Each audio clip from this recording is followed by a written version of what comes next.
Halo sobat dealer, jumpa lagi bersama Hunter Prank Hapus. Semoga yang nonton video ini dilancarkan rezekinya, dimudahkan segala urusannya, amin ya robbal alamin. Di kesempatan kali ini saya mau membahas tentang jalur mimis, dan itu sangat berpengaruh terhadap akurasi. Dan jangan lupa like, komen, dan subscribe-nya biar channel ini cepat berkembang.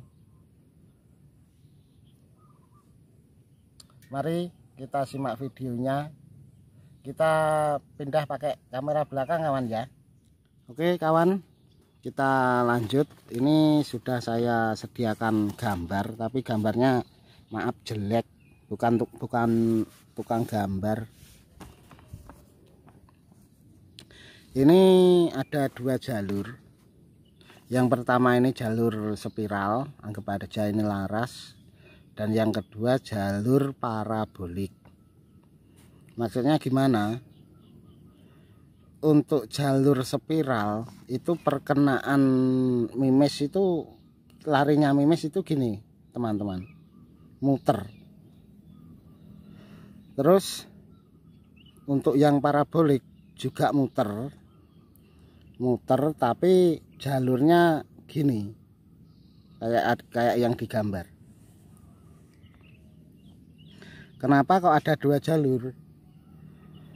Karena untuk yang jalur spiral biasanya itu namanya, istilahnya ngacak ya, ngacak, dan itu dikarenakan biasanya kurang power. Kalau kurang power itu biasanya groupingnya besar, muter. Itu dikarenakan pakai jalur yang pertama, jalur spiral. Tapi untuk yang kedua, power bisa pas. Duh, semut. Power bisa pas, bisa juga kegedean juga bisa. Tapi biasanya kalau setelan powernya pas, itu jalurnya parabolik, cuma ya muter, cuma nggak spiral. Jadinya satu titik itu perkenaannya. Meskipun itu grouping, itu groupingnya grouping rapet, nggak grouping besar. Kalau grouping besar itu kan kadang di seumpama sini titik bidiknya, titik bidik sini, terus kalau kurang power kan otomatis jalurnya spiral. Itu seandainya di sini itu kena di sini, di sini, di sini, di sini, jadi tetap muter teman. Cuma itu dia ngacak. Makanya kadang kalau kita kelihatan di teleskop itu larinya spiral gini, tapi juga tetap gini, tapi muternya banyak, kelihatan kadang kalau powernya kecil. Tapi kalau pakai power yang besar itu nggak kelihatan. Dan untuk menentukan besar kecilnya power itu ada di mana? Untuk PCP itu di setelan hammer ini, per hammer.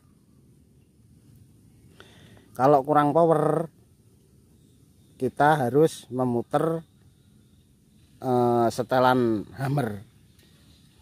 Itu kita setel, dicari grouping yang paling rapet.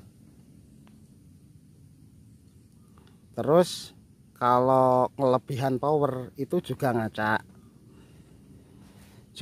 tapi jalurnya tetap parabolik, tapi ngacak.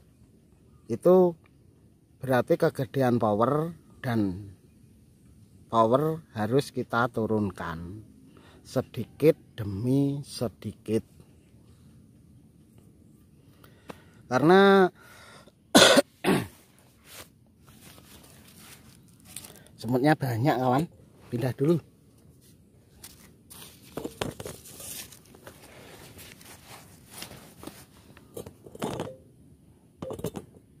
Oke, kita lanjut. Karena kalau untuk kita, khususnya pemula yang belum paham jalur, kalau jalur sih nomor sekian, biasanya kawan-kawan mencarinya akurasi yang bagus. Karena untuk akurasi itu 50 titik, 60 titik, 80 titik itu enggak ada teman. Yang ada grouping. Terus powernya sudah. Kalau kegedean ya juga ngacak, tapi untuk mencari di mana titik yang paling rapat groupingnya, kita turunkan sedikit demi sedikit. Terus kalau seandainya mengendorkan setelan power itu kebablasan, apa yang terjadi? Yang terjadi laju mimis menjadi spiral. Bisa dipastikan kalau laju mimis itu spiral, itu pasti ngacak. Buat di 30, 50, 60 kebanyakan ngacak. Itu penyebab jalur spiral itu di setelan power atau kurang power. Terus mencarinya untuk ke jalur parabolik, kita memutar setelan per hammer agar bisa tercapai akurasinya.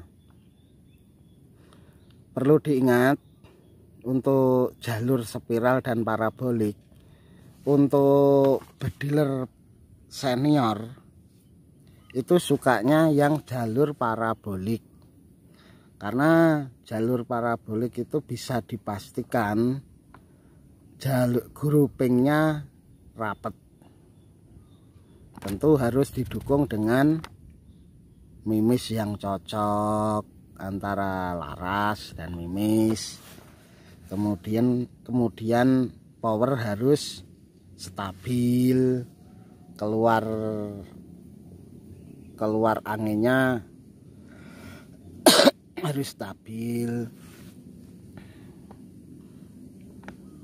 Mudah-mudahan bisa dipahami teman-teman ya, untuk jalur spiral dan jalur parabolik. Oke teman-teman, mudah-mudahan ada ilmu, teman-teman bisa mengerti. Sekian, terima kasih, salam sehat, salam satu laras, mantap.